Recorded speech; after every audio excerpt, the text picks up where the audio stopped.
1962. 14 tahun telah berlalu sejak kemenangan mutlak Nazi Jerman yang dipimpin oleh Adolf Hitler bersama sekutunya.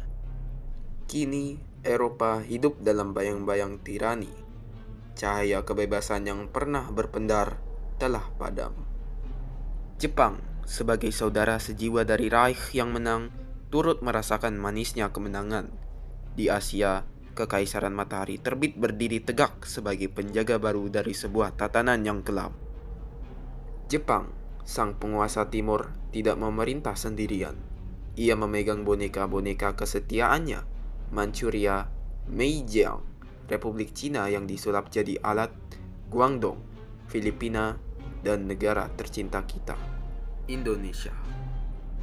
Mereka menyebutnya Greater East Asia Co-Prosperity Sphere. Mereka mengklaim sebagai pelindung Asia. Namun, di Asia Tenggara, tepatnya di Malaya, pemerintahan militer masih diberlakukan di wilayah itu karena ada perlawanan UMAJF yang dipimpin oleh Chin Peng. Indonesia adalah salah satu boneka emas milik Kekaisaran Jepang. Negeri ini diperlakukan dengan baik setidaknya di mata luar. Namun, di balik itu ada program Romusa, kebijakan kerja paksa yang dimana ribuan anak muda Indonesia dikerja paksakan. Soekarno hanya bisa terdiam dalam duka, namun ia meyakinkan bahwa ini demi bertahan hidup di bawah bayang-bayang kekuasaan yang jauh lebih besar. Muhammad Hatta, sahabat seperjuangannya, menolak keras pernyataan Soekarno. Rakyat punya hak untuk bebas, tidak dilahirkan untuk tunduk. Di balik semua ini, apakah aku mampu menggandeng Hatta menuju kemerdekaan yang pasti dan bebas dari penindasan Dai Nippon Teikoku?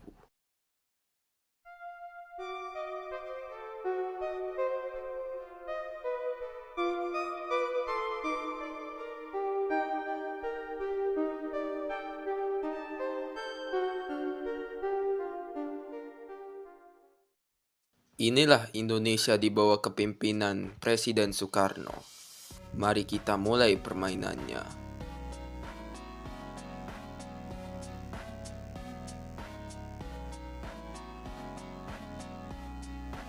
Kondisi keuangan negara ini sangatlah parah. Namun, dengan manajemen anggaran yang ketat, aku mulai memperbaiki situasi dengan membawa neraca keuangan menuju surplus. Untungnya, pendapatan negara cukup besar. Dalam hitungan bulan, ekonomi Indonesia mulai membaik. Aliansi Co-Prosperity Sphere memang kuat dan luas, namun masih banyak pemberontakan yang terus bertahan seperti di Malaya dan Filipina. Awal tahun 1962, dunia dikejutkan oleh keberhasilan Jerman mengirim manusia pertama ke bulan. Di saat yang sama, pemerintahan militer Malaya, Shonan Maroy, meluncurkan operasi militer terhadap UMAJF yang dipimpin oleh Chin Peng. Aku segera meminjam dana dari bank guna membiayai operasional mereka selama perang. Selama konflik berlangsung, terjadi upaya pembunuhan terhadap Hitler yang gagal. Sebagai tanggapan, Hitler menunjuk Bormann sebagai penerus resminya. Setelah sebulan pertempuran sengit, UMAJF berhasil bertahan dan Shonan Marai akhirnya menyerah, gagal memusnahkan pemberontakan. Kedua pihak akhirnya menyepakati gencatan senjata dan saling mengakui wilayah kekuasaan masing-masing. Dengan situasi mulai tenang, aku mengalihkan fokus ke pembangunan ekonomi di Papua. Aku tahu, kelak saat perang sipil meletus, faksi ATA akan menguasai wilayah timur Indonesia, termasuk Papua. Maka menyiapkan Papua adalah langkah strategis. Namun, dunia tidak tinggal diam. Ketegangan global meningkat. Perang antara Turki dan negara-negara Arab pecah karena pengaruh Italia di Palestina. Percobaan bom atom pertama terjadi di Burgundy. Pemilihan paus baru berlangsung tegang dan badai tropis Harriet menghantam Thailand. Puncaknya terjadi saat Hitler wafat, menjadi titik balik yang memicu kekacauan besar. Setelah kematian Hitler, Jerman dilanda perang saudara akibat perebutan kekuasaan. Perancis terlibat perang dengan Burgundy, gerakan perlawanan HMMLR bangkit di Inggris, dan Eropa Timur dilanda kerusuhan oleh para komisaris Jerman. Dalam waktu sebulan, HMMLR berhasil menggulingkan pemerintahan boneka Jerman di Inggris. Melihat kekacauan itu, dua koalisi pemberontak di Filipina, yaitu AFRSR dan USVIP, melancarkan serangan besar-besaran yang diberi nama Operasi Balintawak Blitz ke Republik Filipina Kedua. Tanpa banyak perlawanan, mereka berhasil merebut Manila dan mengusir pemerintahan boneka Jepang dari Filipina. Sementara itu di Jepang, dua kekuatan besar, Zaibatsu dan Kishi, terlibat konflik internal. Akibatnya, krisis ekonomi Yasuda mengguncang Jepang. Dan salah satu boneka Jepang di Cina, yaitu Provinsi Shinan, menunjukkan tanda-tanda pemberontakan. Jepang enggan kehilangan pengaruh, berusaha merebut kembali Filipina dengan mengirimkan tentara sebanyak 31.000 ke Kalapan dan Manila. Tapi kali ini AFRSR dan USVIP bersatu mempertahankan tanah air mereka. Mereka berhasil menahan serangan Jepang, bahkan merebut wilayah pendaratan pasukan Jepang. Akhirnya, kedua faksi bersatu membentuk satu pemerintahan baru yang diberi nama Koalisi Filipina. Dengan itu, misi Amerika di Filipina pun dianggap selesai. Di dalam negeri, investasi ekonomi di Papua yang aku dorong mulai menunjukkan hasil. Pertumbuhan pesat bahkan menjadikannya setara dengan Jawa dalam kontribusi ekonomi nasional. Di waktu yang hampir bersamaan, Provinsi Shinan akhirnya benar-benar memberontak. Mereka keluar dari aliansi Jepang dan menyebut diri mereka sebagai Tentara Perlindungan Nasional di bawah pimpinan Long Yun. Perang besar di Cina pun dimulai. Jepang dan aliansinya termasuk Indonesia melakukan intervensi besar-besaran terhadap NPA di daratan Cina. Namun, kondisi di dalam negeri mulai genting. Kelompok-kelompok pemberontak termasuk yang terinspirasi perjuangan NPA mulai bergerak. Faksi Hatta yang juga semakin aktif dalam upaya merebut kemerdekaan wilayah Indonesia di bagian timur. Melihat situasi yang mengancam, Presiden Soekarno memberlakukan martial law atau darurat militer untuk menekan gelombang pemberontakan yang mulai tumbuh di berbagai daerah. 5 November 1965, kabar dari pusat Jakarta membawa pesan bahwa kebijakan darurat militer mengalami kegagalan. Situasi semakin tidak terkendali dan perang Indonesia tidak bisa dicegah. Perang antara Pemerintahan Bebas Republik Indonesia, PRIM, yang dipimpin oleh Muhammad Hatta, dan Republik Kesatuan Indonesia, Unitary, yang dipimpin oleh Soekarno, pun dimulai.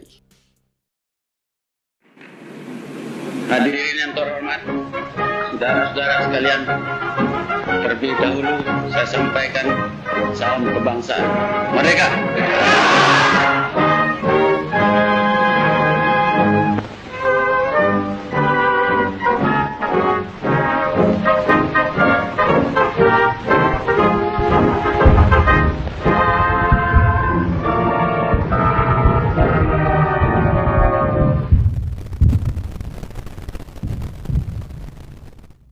Aku mulai merekrut pasukan di sekitar wilayah Medan, lalu mengepung area tersebut. Setelah itu, aku membentuk pasukan tambahan di kota Yogyakarta dan Bandung, meskipun harus meninggalkan Jepara dan Tasikmalaya tanpa penjagaan. Pasukan uniter yang dipimpin Soekarno dengan cepat memanfaatkan celah itu. Mereka dengan mudah merebut Tasikmalaya, tetapi alih-alih merebut Jepara, mereka malah menyerbu Bandung. Untungnya, pasukanku berhasil mempertahankan kota itu dari gempuran mereka. Sementara itu, di Sumatera, pasukan unitary juga mulai menyerang. Pertahanan kami nyaris jebol, tapi pada akhirnya aku berhasil mempertahankan wilayah tersebut dengan susah payah. Namun, keadaan memburuk. Bandung akhirnya jatuh ke tangan musuh setelah 100.000 pasukan unitary menghantam kota itu secara brutal. Mereka juga berhasil menguasai Jepara, meskipun gagal merebut Yogyakarta. Di saat itulah aku melancarkan serangan balik. Setelah Medan dikuasai, pasukanku yang bermarkas di Jogja menyerbu dan merebut kembali Jepara serta merebut Semarang. Serangan terus berlanjut hingga kami berhasil menguasai Purwokerto dan merebut kembali Bandung. Setelah mengamankan Jawa Tengah dan Barat, aku memerintahkan serangan di dua front, Sumatera dan Jawa bagian Barat. Hasilnya sukses besar. Kami berhasil menguasai Bangka Belitung, Lampung, Jakarta, dan Banten. Namun, untuk Jawa Timur, serangan masih tertunda karena kami belum menemukan momentum yang tepat. Pasukan unitary pun mengalihkan fokus mereka ke Nusa Tenggara dan berhasil merebut beberapa wilayah di sana. Aku segera merespon dengan merekrut pasukan baru di Kupang dan Dili untuk menahan laju mereka. Di Sulawesi, situasi relatif tenang. Belum ada kontak senjata dari kedua belah pihak. Aku memanfaatkan kesempatan itu untuk membangun kekuatan dan merebut wilayah-wilayah yang sebelumnya dikuasai unitary tanpa banyak perlawanan. Saat pasukanku dari Banten akhirnya tiba di garis depan, aku memerintahkan serangan besar-besaran ke Jawa Timur. Di saat yang sama, pasukanku yang ada di Dili menyerang Nusa Tenggara Timur. Serangan dari dua sisi itu membuat pasukan unitary kewalahan. Mereka tumbang, dan akhirnya Sulawesi, Nusa Tenggara, serta Jawa sepenuhnya berada di bawah kendali Prim. Setelah stabilitas di Jawa, Sumatera, dan Sulawesi berhasil dijaga, aku mulai menyusun kekuatan untuk melancarkan invasi laut ke Kalimantan, wilayah terakhir yang dikuasai oleh unitary. Meskipun sempat terjadi serangan laut musuh ke Palu, pasukanku berhasil menggagalkan serangan itu. Kini, sebanyak 152 pasukan gabungan dari berbagai pulau telah bersatu, siap melakukan invasi terakhir. Sudah waktunya untuk mengakhiri semuanya. Saatnya kita menutup lembaran perang sipil ini dengan kemenangan.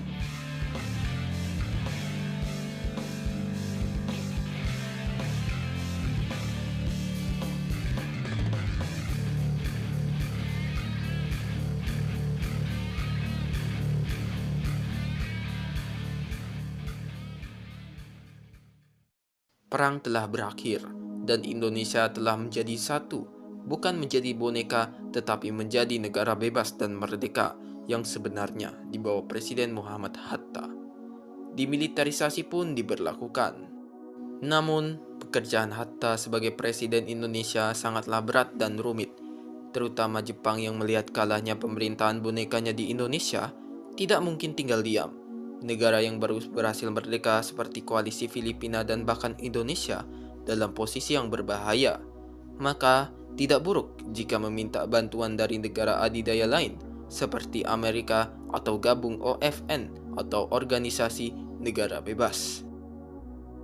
Apakah Hatta bisa mempertahankan negaranya? Atau malahan Hatta mempunyai keinginan dan bahkan bisa membebaskan seluruh Asia dari kejamnya matahari terbit? Kita lihat saja nanti di masa yang akan datang untuk negara ini nanti.